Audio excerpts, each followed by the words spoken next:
Netflix made a Christmas movie. The prophecy speaks of the coming Messiah. They made a Christmas movie, but they're not exactly calling it a Christmas movie or branding it a Christmas movie, but it's a movie about the birth of Jesus and it's coming out in December, so I'm gonna call it a Christmas movie. Even if you do call it a Christmas movie, it's a weird Christmas movie because usually when you say it's a Christmas movie, the hero of the movie is either Jesus or the story of the birth of Jesus. But in this movie, the hero of the story or the heroine of the story is Mary. I know some of you guys are already raising some eyebrows, but this is not a Catholic Christian movie either. This is just a Christmas movie, like I would like to call it. And there's a lot of things that are really interesting in the movie, and we're going to talk about all of that. This is not exactly a review, but if you want to call it a review, you can call it a review. But let's get started. So like I said, the movie is gonna look at the birth of Jesus and all of the incidents surrounding the birth of Jesus through the eyes of Mary. And what I mean by that is the emphasis of the story is gonna be on Mary and her part of the story. So let me just give you like a general outline of the movie. Joachim and Anne, Mary's parents, they can't seem to have a child. They've been praying to have a child, but they can't seem to conceive. So Joachim wanders into the desert and decides to fast for 40 days and 40 nights or until God blesses him with a child. So that happens, and then while he's wandering into the desert and fasting and praying, Gabriel shows up in the desert to Joachim. He tells him that they're gonna conceive and they're gonna have a child. One of the weird things in the movie is that Gabriel is portrayed as just like a normal human with like a blue, like floating and wavy robe. It seemed kind of weird to me. If you've been on Instagram, you've definitely watched AI generated videos of how realistic angels look like according to the Bible. So after watching those, then watching Gabriel just like a regular human, that kind of seemed weird to me. And then the movie goes on to explore a little bit about Mary's early life. Another thing that it does really well is that it showcases all of the events that may have happened surrounding the birth of Jesus. Like for example, we know in the first century Jewish culture, if a woman gets pregnant before they get married, it's adultery and they can stone that woman to death.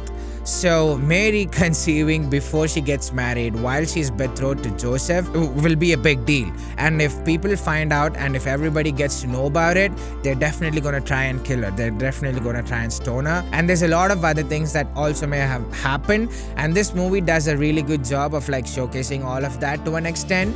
They kind of go overboard with like showcasing the struggles. In one of the scenes, they literally show Satan being stabbed with a sword by Joseph. Yeah, Joseph stabs Satan with a sword, and you gotta watch the movie if you want to watch all of that. They kind of go overboard with stuff like that, but I thought it was alright. I think that they didn't stray away a lot from the the original storyline. They stuck to it, but there's definitely some why did they do that moments in the movie. So that is what I thought this movie did really well.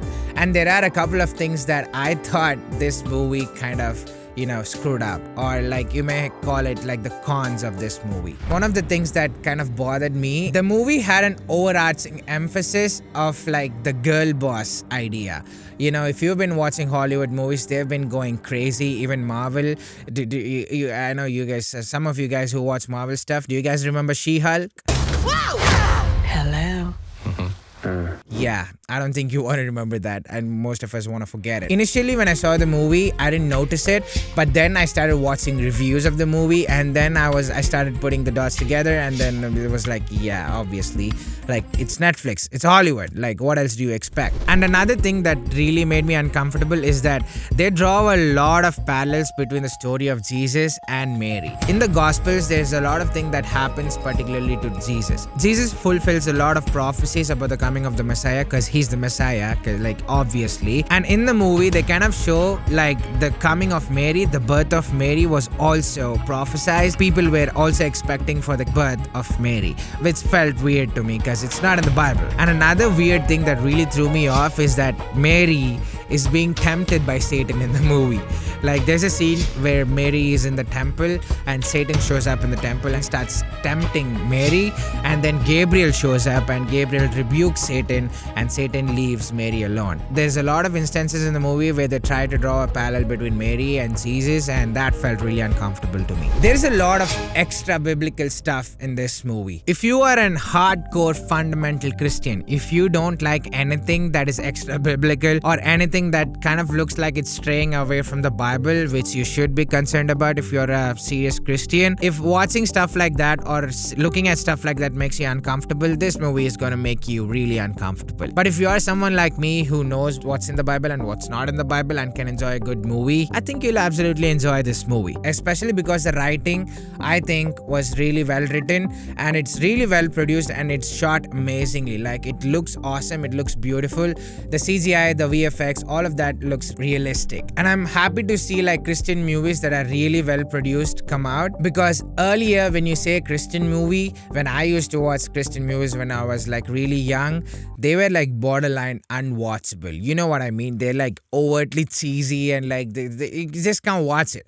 Even if you are a Christian, it's like unwatchable if you ask me. On one hand, I think it's absolutely fantastic and it's amazing to see really well produced, well written Christian movies come out so that more people get to watch these movies. And if a lot of people watch these movies, we create a lot of opportunities for people who don't usually hear about the gospel to hear about the gospel, at least in some form or way. So I think that's a good thing with Christian movies like the movie Mary coming out. On the other hand, we also have to be careful to know what's in the Bible and what's not in the Bible. I would hate for Christians to walk into this movie and watch this movie, then go away believing that that is how the birth of Jesus, the life of Mary, and everything else happened. I would hate for Christians to do that. Stop it. Get some help. Because if you do that and if you're not careful enough to discern between like what's in the Bible and what's not in the Bible, there's a lot of things that you could get wrong if you start doing that, and you could possibly end up in a really bad place. Even with the really popular TV series called The Chosen, I think they do an awesome job. I love The Chosen. I watched all of the seasons, all of their episodes. I've even rewatched a couple of the seasons. I love what they do. But I wouldn't look at The Chosen like I look at the Bible. You know, the Bible is the final authority. The Bible is where I get my doctrine and my belief from. The Chosen is just something that I watch, you know, for fun, and it's entertaining, and it's good that it also has the themes of the Bible. I think that's how we should think about Christian media, Christian movies, and Christian TV series and all of that. So let me know in the comment section what you think about the movie, if you already watched it. If you haven't watched it, or if you're thinking about watching it, I think it's a good movie. Like, if you are careful and if you know what's in the Bible and what's not in the Bible, and if you know how to watch out for that, I think you can enjoy this movie. I think it's a great movie. So that's it for this video. Hope you guys liked it. If you already watched the movie, let me know what you guys thought about the movie in the comment section. And if you're still on the fence about whether or not to watch this movie, I think it's worth a watch. I think you should watch it. I'll see you again in another video.